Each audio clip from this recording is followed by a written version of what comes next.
gonna get started. Welcome to Playing with Knives. My name is Carmen. My pronouns are she, her. I am the Director of Communications with Games Unbound, and I will be moderating this conversation. Before we dive in, I'd like to introduce Games Unbound and today's panel topic. Games Unbound is based in the DC area, and we run a mix of entertainment and therapeutic games for kids and adults. Our facilitators each have over a decade of professional facilitation experience.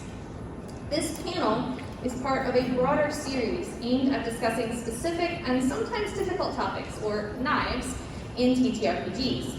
You can find more information on this series and a recording of our previous panel on our website. That will be up on the slides in a moment. The term knives can mean a lot of different things in the TTRPG community, but for this discussion, we're referring to important aspects in a game or group that need to be handled with intention and care, or they risk causing real harm. Or things that parents and caregivers can get sensitive about, shall we say. In today's case, we're talking about queer identity development. In an era where too often people and systems are making it as difficult as possible to have open dialogue with kids about identity generally and queerness specifically, TTRPGs are a vital access point for exploring these topics. Throughout this panel, we will be using a safety tool created by Go Nerdy that uses playing card symbols. Panelists, if as I name the symbols, you could please hold them up. The hearts mean thank you or I love this. Diamonds mean I would like to be included. Clubs mean please move on or change the topic. And spades mean please stop and function similar to an X card if you're familiar. I also want to recognize that this is a part of a much... This does not include my updated... You need a phone with it? You got it.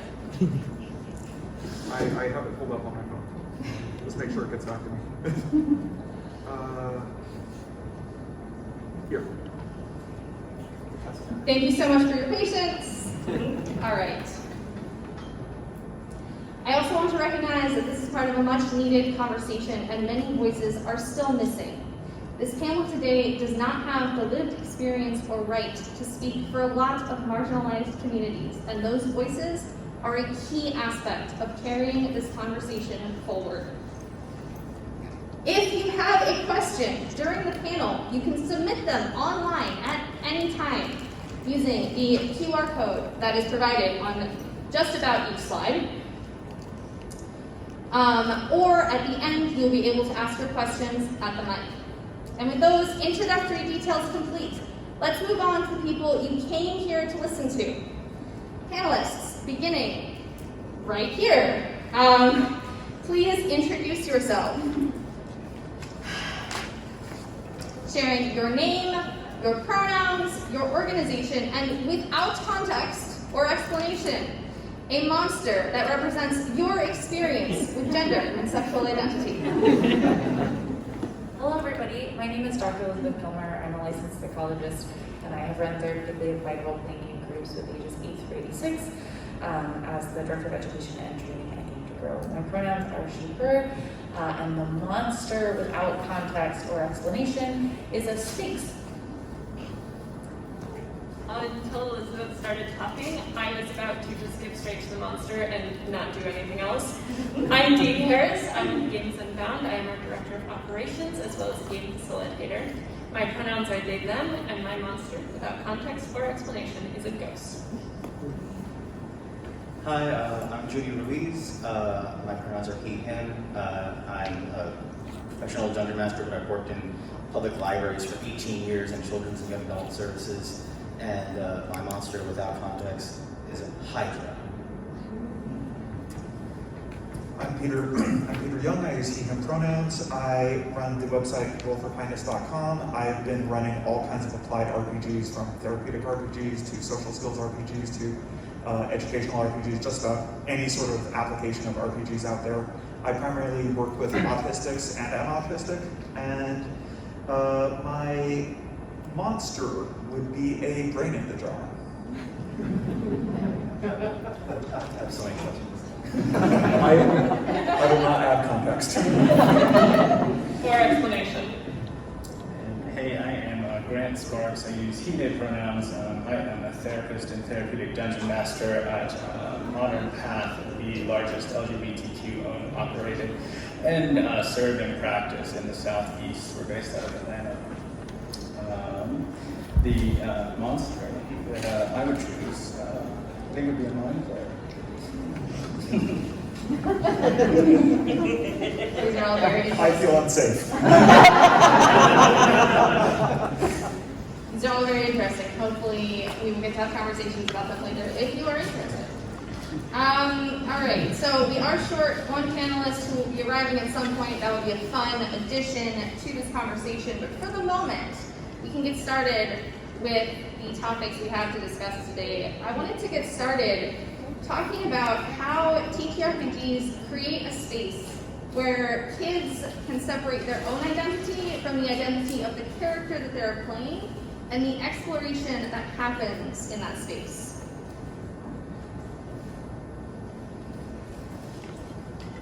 If anyone would like to get started, or I will just call.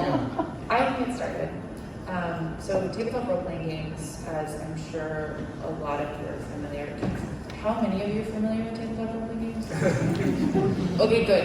This is the right room. Excellent. So they allow you to create a character that you play, and you have a ton of opportunities for customization of that character. But at the end of the day, that character holds this really cool space of being both you but not you, which allows you to put things that might make you feel a little bit uncomfortable or a little uncertain on a character. So if you're someone who is maybe trying to figure out what pronouns are the best fit for you, or where you lie in terms of your gender identity, then having the option to try those things out through a character where you have not made any hard decisions, you are not going to friends and family and saying, hey, please call me this name or use these pronouns, or it turns out that I thought that I like boys and I don't, right? Getting to practice that or try that out in this safe space where you haven't had to make any commitments to yourself or anyone else can be immensely powerful.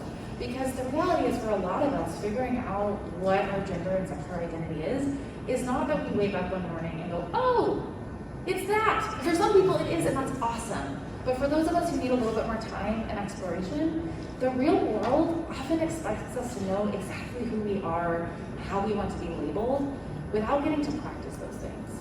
So tabletop RPGs can be an amazing space to get to try this out. Kind of building off of that, we don't get to try on identities like we try on clothes. Society expects that, if we use clothes as an analogy, society expects that you find a shirt, you pick it up, and that's your shirt for the rest of your life. That's not how it works for clothing, and that's certainly not how it works for gender identity or other identities. You have to have a way to explore that, and tabletop RPGs give a space where you can try it on like trying on clothes.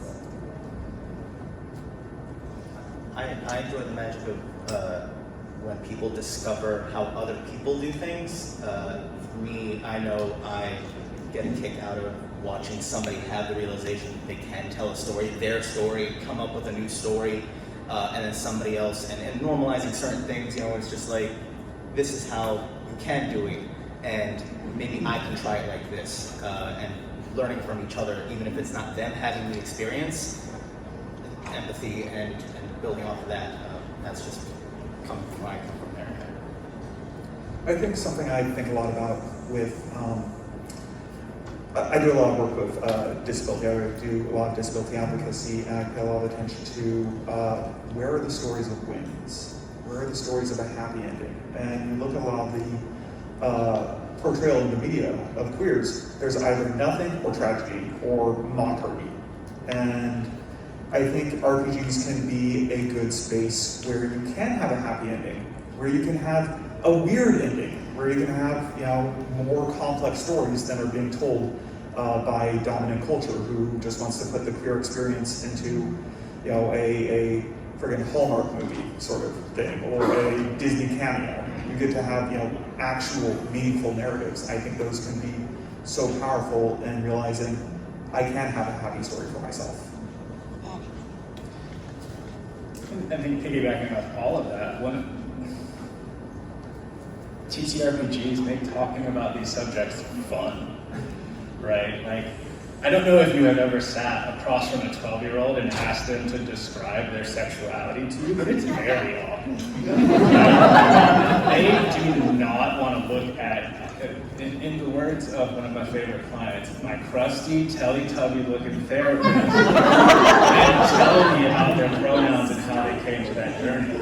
But when we are playing games with kids, they can put those things out there, right? They can say, maybe my character does want to explore different pronouns, or maybe I will go flirt with someone that is outside of the norm in the pub. And in that space, we are allowed to explore an identity journey that isn't regularly facilitated by any other form of media, right? Like Nickelodeon doesn't have a gender journey exploration moment, but we can incorporate that into our games. That's fantastic. Thank you. Something that I've heard that I wanted to highlight was this idea of normalizing in the space, creating an opportunity where it's okay and it's more normal to experiment and explore and discover these things. So how might creating this accepting and inclusive space for one type of identity create a broader space for other exploration, other identities? Peter, I think this is something that you and I had talked about a little bit. If you want to jump in, or if someone else feels interested. I think when you're working with a specific community, again, I do a lot of work with the disability community, and a lot of the times they have never been a space that is scaffolded for them to start advocating for each other, for them to start talking about their stories. And when you create a space where that advocacy starts happening and they realize, oh my God, I'm really, really safe here. And then one person comes out as queer and the advocacy continues, nothing has changed. In one of my groups, 4 kids came out in less than a week. And then advocacy continued around that. Kids started asking questions, saying, what does genderqueer mean? And kids that, I would never expect this, were like, yeah, so here's what Wikipedia says, and I actually have a friend who's this, and I'm thinking about it myself, actually. And so suddenly there were all these really cool conversations, and something that was a very real risk was handled in a way where they were geeking out, they were having fun, they were incorporating it into their characters, which was really, really cool to see, and feeling safe to change their pronouns in the channels and stuff. So it created a really cool space where that really intersectional advocacy could happen in a really nice way. When you're making a space safe for one identity, you are showing that you are capable of and ready to make a space safe for other identities. So you're building that trust that you can then use to push it forward to more and more groups and identities. I've had experience where I think some of us do things reflexively, and there was a lot of, with the children I would play games with, I would do subconsciously, but without telling them. You don't, in TTRPGs, you don't always want to tell somebody, this is what you're supposed to do. You let them do it.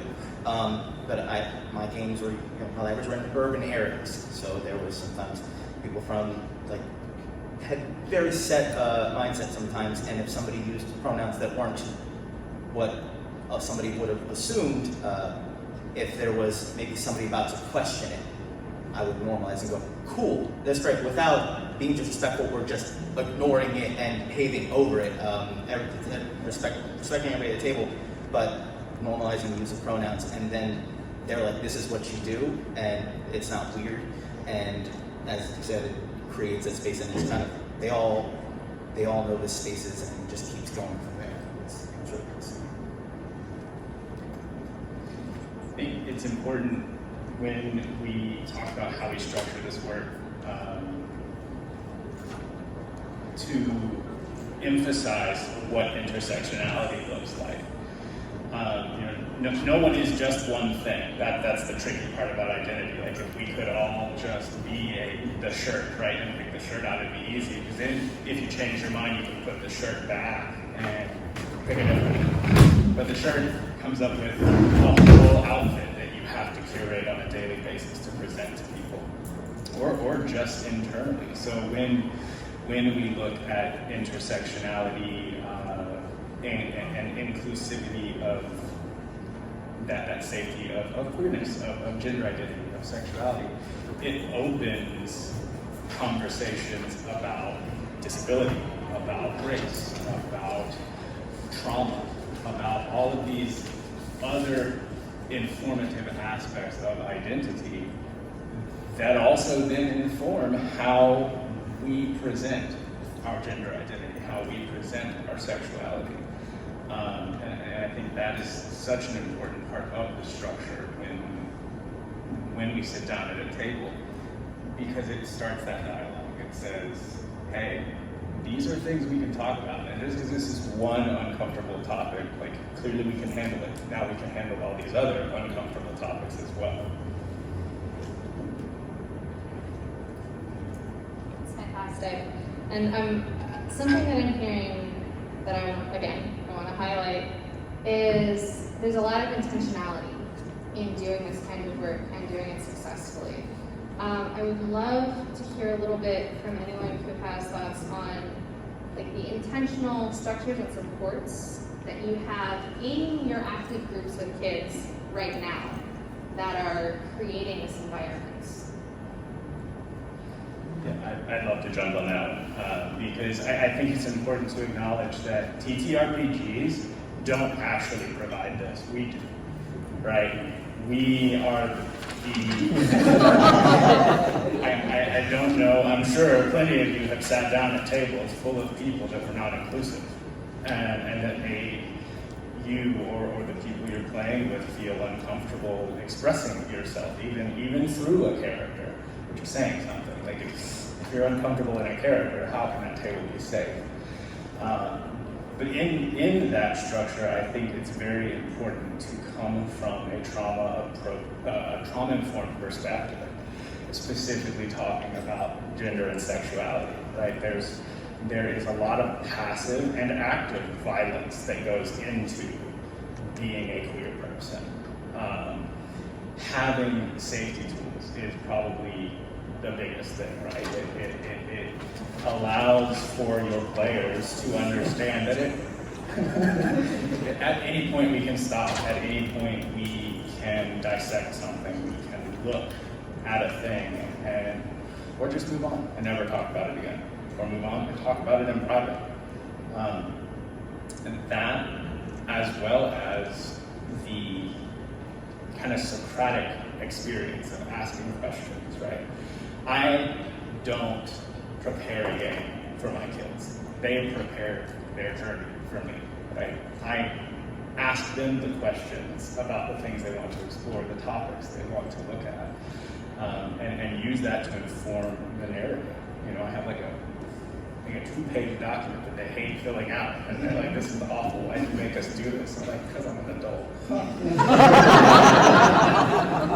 But then I have a litany of information to use in curating an experience.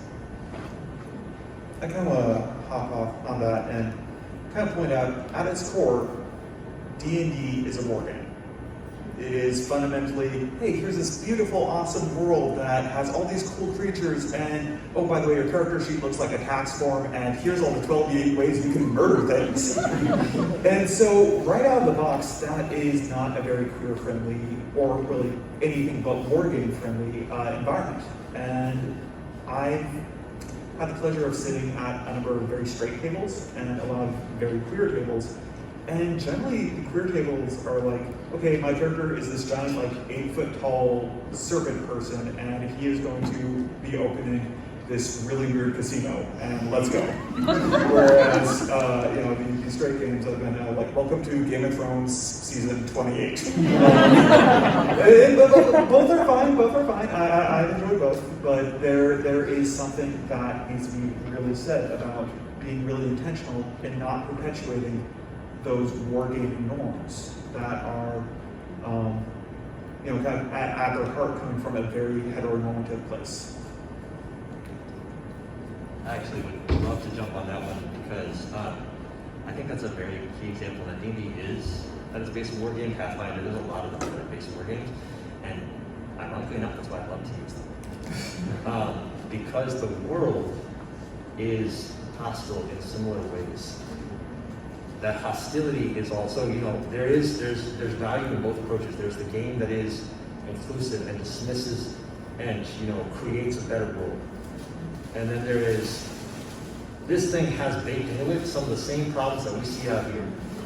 And we're going to, in spite of that, challenge ourselves to be better. We're going to build something in a world that has this baked in hostility. We're going to build something better together. Then, like going back to the original question, the structures that build in to support that. Like one of the things that I deal with early on with a lot of kids, and one of the things I deal with is they'll be like, it doesn't come up all the time, but sometimes one of them will choose to play opposite gender to how they present. And then they'll make a joke about it.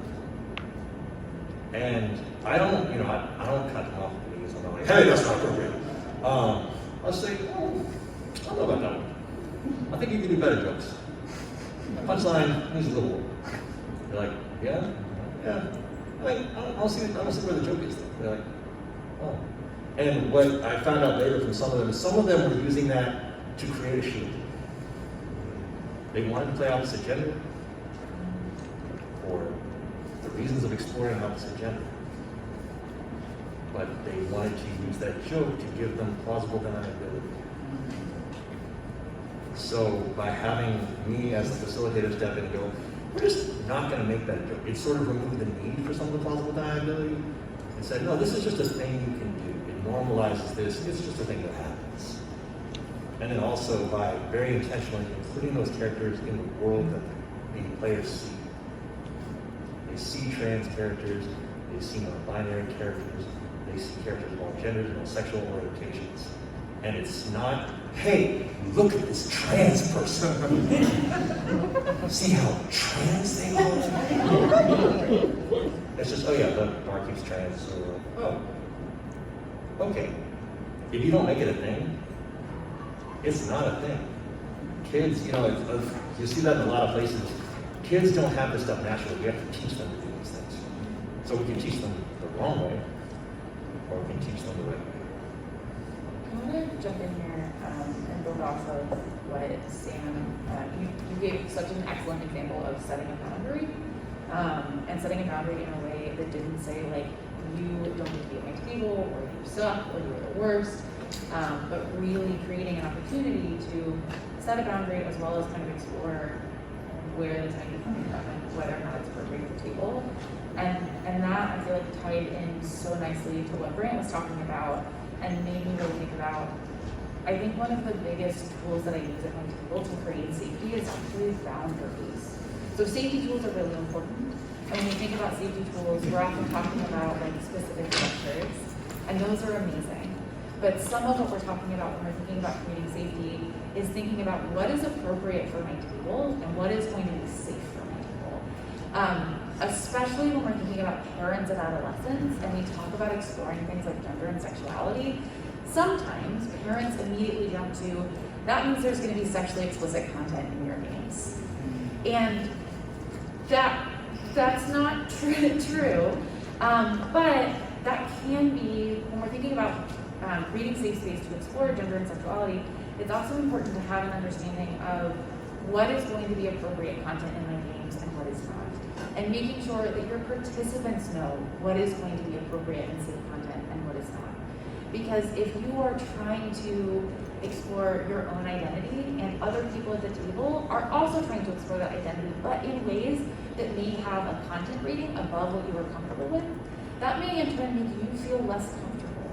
So having kind of these clear conversations, being able to set boundaries in a way that are not kind of damning or shaming is so important for creating that trust and safety.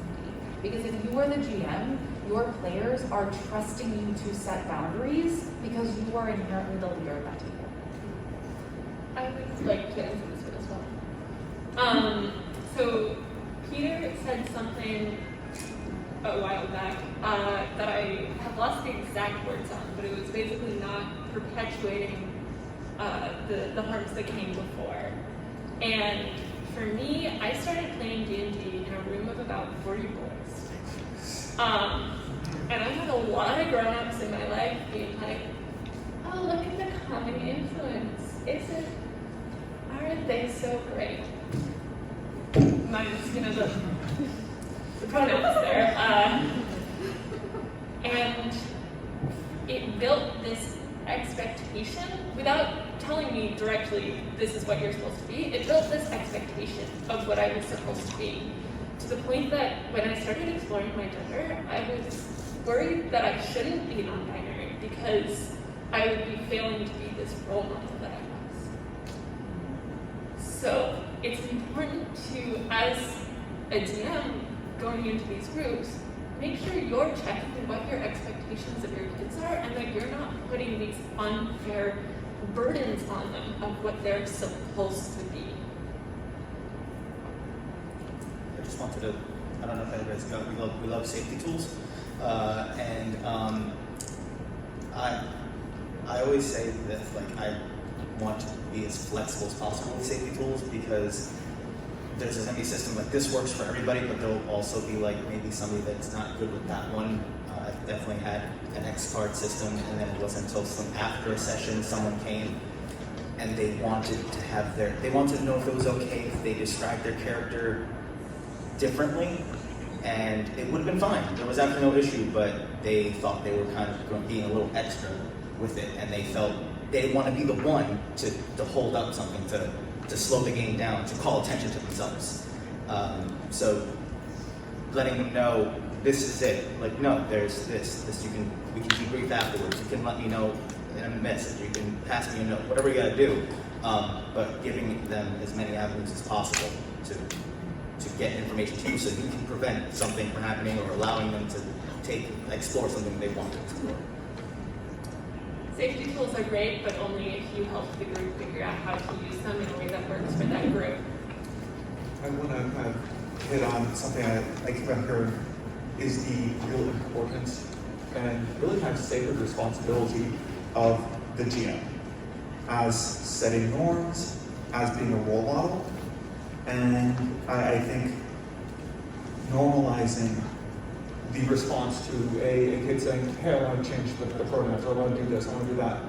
Just being incredibly intentional about how you're completely validating, because they are practicing much harder conversations. And it is nice to have a win. That may be the only win they ever have in their life. I think one to piggyback off that as well,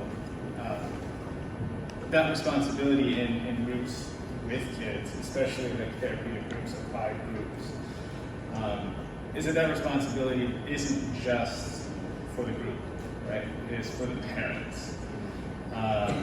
It is my responsibility to set that expectation with parents when they sit down with me and let them know, you know what? Absolutely, these things might come up. You have to decide whether or not you trust me enough as a therapist or as an adult to handle that situation. Because I'm not going to come tell you what your kids are talking about in group. That would be a violation of that trust. And to the point that Sam made, that joke, right? That joke is a heteronormative response to these awkward conversations. that are awkward for straight people. It is awkward for straight people to talk about gender. It is awkward for someone that heavily identifies as a cis person to talk about an experience of gender, because they don't have to. It's not, that's not a normative concept, so if you do get caught talking about it, God forbid. I grew up in the South, God forbid. You need to have a joke ready. That you weren't having a serious discussion about little Bobby down the road who got caught wearing dresses. Like, you didn't know. We were just joking. And when that boundary gets set with parents, it allows for you as the facilitator to have those open-ended discussions. Like, if you can trust me enough to know that, like, yes, I'm not going to do a bunch of age-inappropriate stuff with your kids, I'm a professional, then I can have those age-appropriate conversations with them in an environment where they don't have to tell anyone else outside of the group what is happening. This is also good, and there are two excellent segues that lead in opposite directions. I'm really hoping that I can navigate us through both. The first one that we're gonna move to, building off of Grant, what you're talking about, Elizabeth, something that you touched on, because we're talking specifically about working with kids, running games for kids. I want us to discuss a little bit how you as facilitators navigate working with caretakers while respecting your players' boundaries and where they're at in their identity exploration. Well, can I jump on this one? I have a story. You have to say your name, your pronouns, and the monster that represents your journey with no context. No context. Sam, he did. Change them.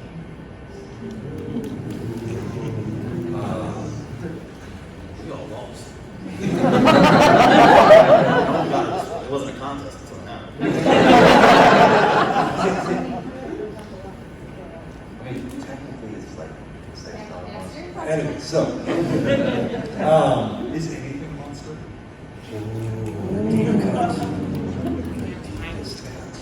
All right, so dealing with caretakers and kids can be a precarious balancing act. And some of the stuff that Grant was talking about, setting those boundaries very clearly with the parents, like, if there are things that I am going to tell them about. Hey, this kid expressed suicidal ideation. I'm not keeping that to myself. And, first part of that is when that happens, I'm like, I can't keep this to myself, right? That's me too good a player. I have to tell. This is not something, no, you can't. I have to. And I'm sorry if that hurts between us, but this is not something that needs to stay between us. But in a lot of other cases, that's not what's going on. So the particular story that I remember for this one, walking out of a birthday party of all things that I was running for a young lady. And this is, they weren't trying to be other genders or anything like that. It was a birthday party with a young woman and her friends, most of whom were also presenting female and identifying female. And as I'm walking back to my car, this is the silliest thing. I had to get a parking permit from the house to park on their streets so I could get ticket. And the dad is walking back with me to collect the permit. He goes, it must be so nice playing with little girls. It's completely different dynamic, isn't it? I mean, there's so much calmer and there's so much, and I'm just like, yes, well, no, it might be different than you think.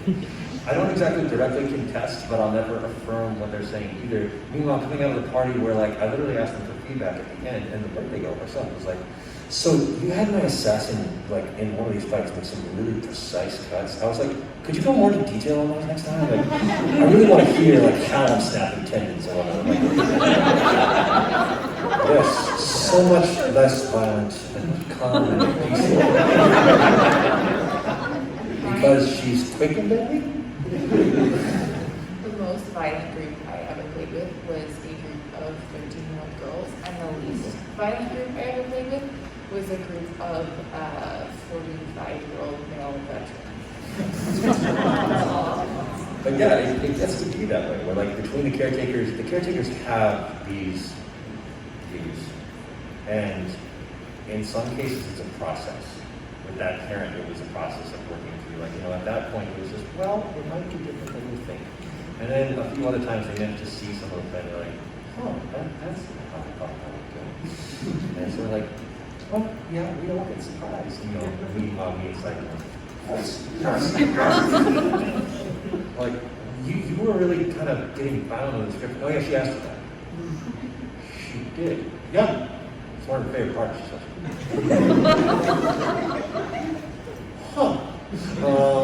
But yeah, you do have to keep this balance between the caretakers, and you have to be able to set boundaries, as Rand was saying. That's super key to be just upfront, and like stressing that point that Graham was already saying, like when we start programs like we listed on our site, we're just like, we are willfully inclusive, trans lives matter, black lives matter, all of this stuff. If this is a problem for you, don't come to us to negotiate it. This is not the place for you to negotiate. We are not the people we want to talk to. I think sometimes, however, the games are a safe refuge. I used to work for a crisis and intensive services agency, and I worked with a lot of kids where the parents said something along the lines of, I will never use those pronouns. And being surrounded in that constantly was the reason we were providing intensive mental health services to this child who was, in crisis constantly and, really, really involved with this work. And sometimes DMing and creating a space like that is kind of a revolutionary act. You are going against what the family norm is for this child's sake, for this child's well-being, and just being able to realize, no, this is harm being done, and we have to give this kid a space where they can be themselves, because otherwise this is not going to get better, and this is the best we can do. When it comes to dealing with parents, a lot of it has to do with your role as well. So like as a clinical psychologist, if people are coming to me for therapy, granted this is also what I look like on our website, so sometimes parents have an idea. I have a fair amount of kind of power and privilege in that dynamic as not only a therapist but also as a doctor, where I often have opportunities to help with some psychoeducation with parents around things like what the research says about what is actually dangerous and not dangerous for your child. But when we're in spaces where it's more of a community advocate or a family friend, as Peter mentioned, you may have less agency or less authority to kind of speak on or educate. And so creating a space where you're able to protect that privacy if that kiddo is needed. So anytime, for example, a kid uses different pronouns or changes something in the group, that's something that I'm going to check with them about before it gets shared anywhere else. And that is something that even as a community advocate, again, as Amy mentioned, if we're talking about suicidal ideation, please do not keep that to yourself. But besides those pieces, like, you can have conversations about what can be communicated or not communicated. I think one of the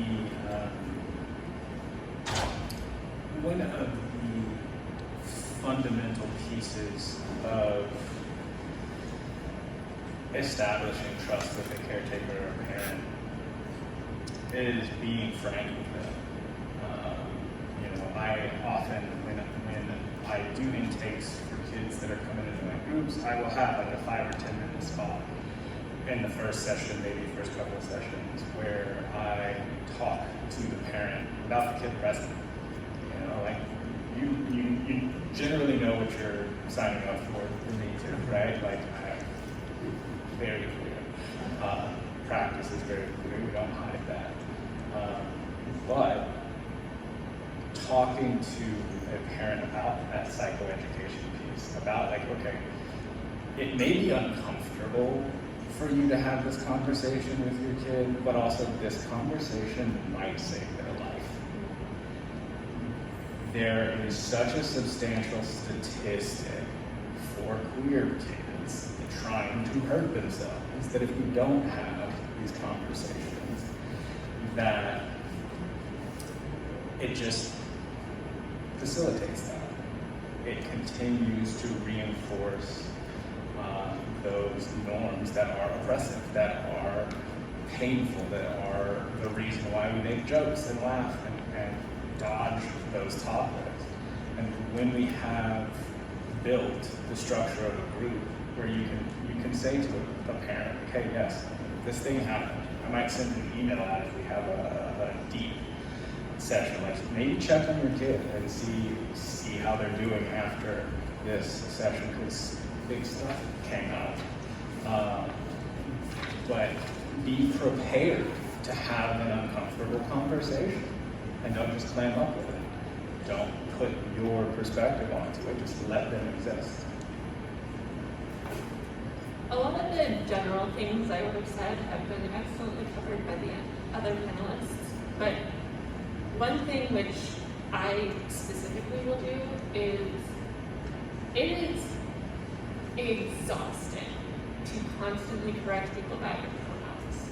But when I'm in a space where I'm talking to the parents in front of the kids, I'm taking that energy and I'm doing that so that the kids can see that I'm willing to advocate for myself, I'm willing to hold their parents accountable for myself, and I'm willing to support that in commitment too.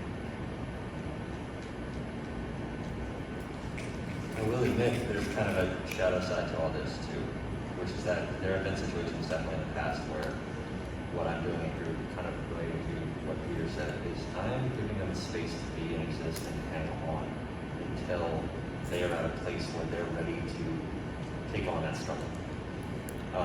This is a refuge, this is a place, and I'll freely admit, I'll take the temperature on a caretaker when they're talking to me, so I should have played. Well, that's kind of wild, right? Oh yeah, totally, yeah, I mean, it's a fantasy game, you get up to a lot of things.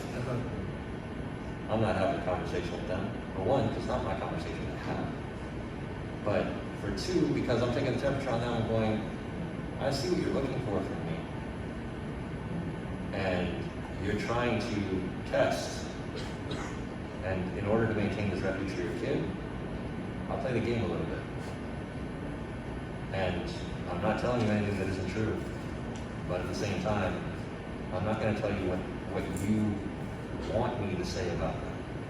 I'm not going to tell you what they don't want said about them, that they want them specifically expressed. So, if I have to step into that place and play that game a little bit, I'm willing to do that. This is all absolutely wonderful. Thank you, panelists. I do want to leave a little bit of time for some questions. We've gotten a few in that are really interesting, and I would like to get to some of those. I don't know if we have a mic, so I will step down and share my mic with the audience for questions. Oh, we got another one. Before we move into that, I'd like to review some ground rules for the question section. We want to get through as many questions as possible. Please keep your questions short. No life stories, please. I think some number of us will be available outside as much as possible. You can also find folks online afterwards, and there's a whole page on our website dedicated to this panel series. Not every panelist will answer every question. However, your question should be for the panel. Questions for individuals should be saved for another space. We will be alternating between questions submitted online and questions from the mic. We thank you for your patience. Finally, keep your questions appropriate. Using the mic for bigotry or invasion of privacy will result in a banishment much longer than 10 rounds, as we see you back to your appropriate plane of hell.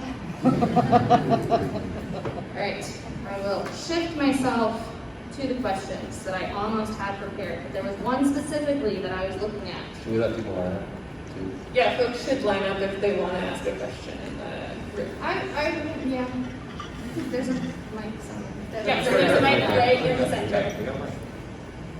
Alright.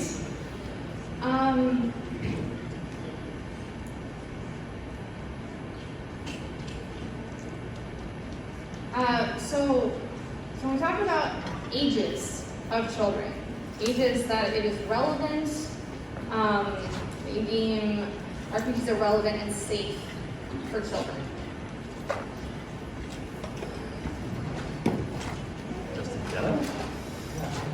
I mean, if we're talking about the terms of gender and sexual identity, there is never a safe or not safe. I have a 4-year-old who we're raising without pronouns. They're they, them, until they tell us that it's something else. And if they tell us it's something else, cool. If they don't, that's cool too. I think the last time I asked them the question in relation to, hey, they're probably going to want to know when you go to school, they're like, well, I'm a girl for you and a boy for grandma. That's weird. Why? She's like, that's how it works. I was like, oh, okay. So I'm like, okay, gender fluid, fine, that works. I don't have any issue with it. But the same thing is like, when I'm applying this logic to the games or whatnot, if I have a kid playing No Thank You Evil and they are AMAB and they want to play a girl character, fine. How much in depth to the conversations do we have to go about gender and sexual identity? I don't really have to get into all that because for one thing, that wasn't necessarily what they came to the game for. It's more about setting the norms and the normalizations and introducing those characters and making that part of the world. And you can do that from the get-go. And that's actually, to me, really important. Why would you wait to show the kids that trans people exist? Why would you wait to show them that two women can love each other? Why would you wait for any of these things if they're supposed to be normal? Would you wait to tell them the sky is blue? So don't wait for this either. There's a level to which you have to pay attention to whether you're keeping things age appropriate, but the concepts that are there are always age appropriate. So, your group of 6-year-olds should not be going into the sex dungeon. But they can still be seeing things about gender and about queer sexuality that's age appropriate. Hi, Zan, pronouns are he and they. I was wondering, so I do work as a therapeutic GM, mostly with social skills, and I was wondering if there was a genre of game or a setting that y'all have found is a little bit more conducive than, say, D&D might be to allowing gender exploration. So I can talk about Critical Core. Critical Core was designed by Games to Grow to help support development of social skills through a game. So it is a tabletop RPG that is going to feel similar to D&D. It was not specifically designed to work, to talk about gender and sexual orientation, but it was designed to work on social skills. So things like perspective taking and pretend play, which are key pieces, as well as collaboration, which are going to be key pieces to part of that identity development. Some of the more queer-focused games tend to be more for older adolescents or adults. Awesome, thanks. Thank you so much. We're going to take another one from online. I found the one that I was looking for. How have the climates of your programs evolved with a generation of children growing up with shows like Steven Universe and Owl House? Oh my gosh, kids know so much more about gender than I ever did. It's awesome.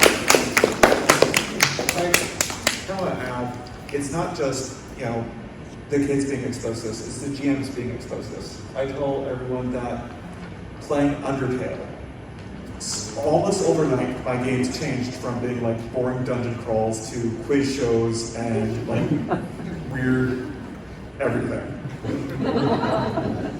Real quick, I know that to piggyback on the GM evolving and learning, I learned so much over the past few years that could have been damaging because I didn't know the phrase queer coding had never been a thing, So if I did a villain and he sounds like this, and everybody Strahd's voice is always this, I was doing something. There was something I had to correct, and I had to go. I can't do that. I have to realize that this is something that is, I could be doing more harm than good. So constantly growing, constantly evolving yourself. Even if you're like, I'm good, like, no, there's always still room to grow. And also the parents. The more it gets out into mass media, Steven Universe, things like that, the easier it gets when you're like, oh, it's like Steven Universe. Oh, okay, because it's getting normalized in society at large, it gets normalized in the games. The more the actual plays get out there, things like Critical Role, things, other places where you're seeing people represent different identities, different genders, different sexualities, is incredibly evolutionary. And also, like, for me, it's been a wild ride because I was the one who was always like, yeah, I'm this guy who's making a safe space for people to, come out or be trans or send. It's not me, but I can be an ally. We are at 5 minutes left, so I'm going to switch us over to our next question, Okay. just to catch you up. The spoiler on this is it wasn't. He was not listed.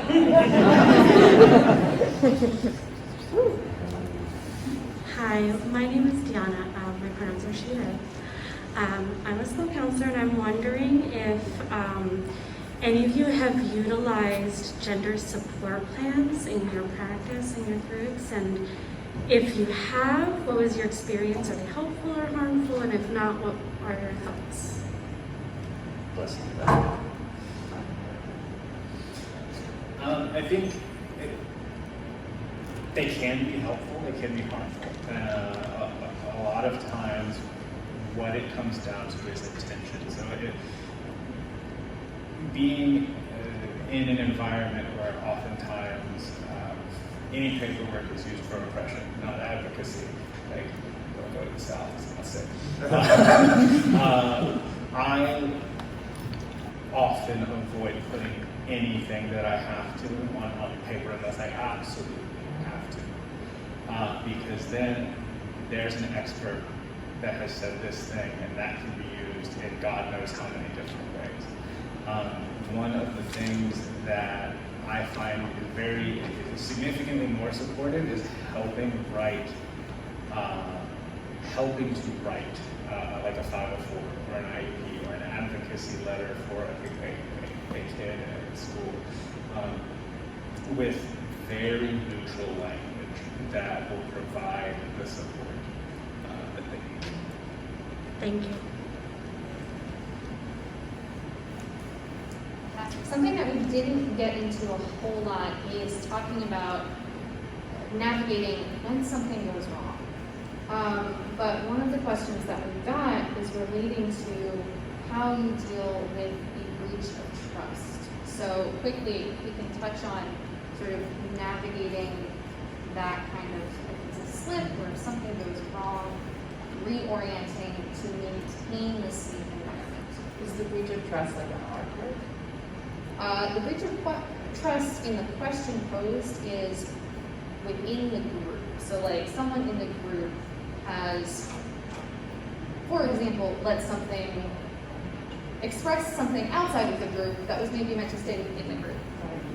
So when we're talking about this, part of what we're talking about is harm caused.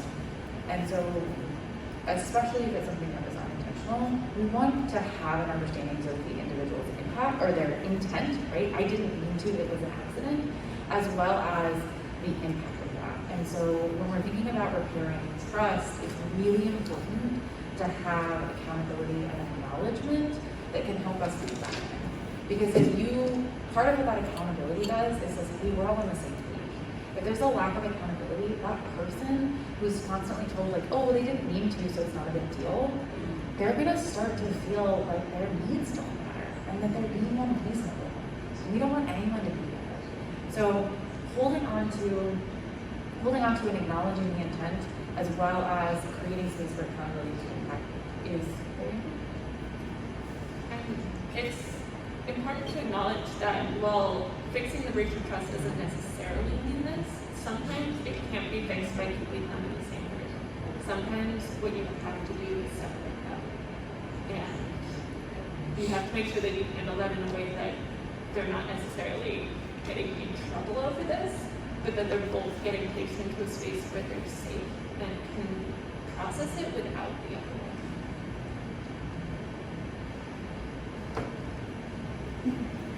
one. Russ, he, they, don't care, whatever. So not everyone is super queer friendly, but that also doesn't make you a dyed-in-the-wool bigot. So I'm sort of wondering how you deal with that sort of gray area without accidentally alienating someone and pushing them further into homophobia and transphobia, that sort of thing. I know, quick answer, right? Yeah. So, yes, I grew up in Texas. My family was Southern Baptist. And a lot of this can come down to, like you said, education, right? So if you are in a space, which this can take a lot of spoons, right? But if you're in a space where you can kind of non-judgmentally provide feedback or just a little bit of information, the line that I love to use is, oh my gosh, I used to think that too, and then I learned this really interesting thing recently. Or, oh man, it totally makes sense that that's where you're coming from. And weirdly enough, like research shows something different. So having opportunities, if you're able to kind of assume best possible intent, and then create opportunities to still set boundaries, right? You can say things like, hey, please don't say stuff like that around me. Can often help that other person move forward. When we think that we are good people, and most of us believe that we are good people, and we hear that we are harming someone, our brains don't want that to be true. And so if we're able to create a space in which someone can learn without needing to feel like a bad person, they're often going to be more able to listen in the moment. And I think Sam mentioned it a few times in a couple of things that he said, where it's building over time. A few of the stories from parents and things where you start out somewhat neutral and you start to slowly kind of challenge some of the things they're saying in ways that make them think about it. Yeah, I just put it as for the people we're helping, they don't need a warrior, they need a stone.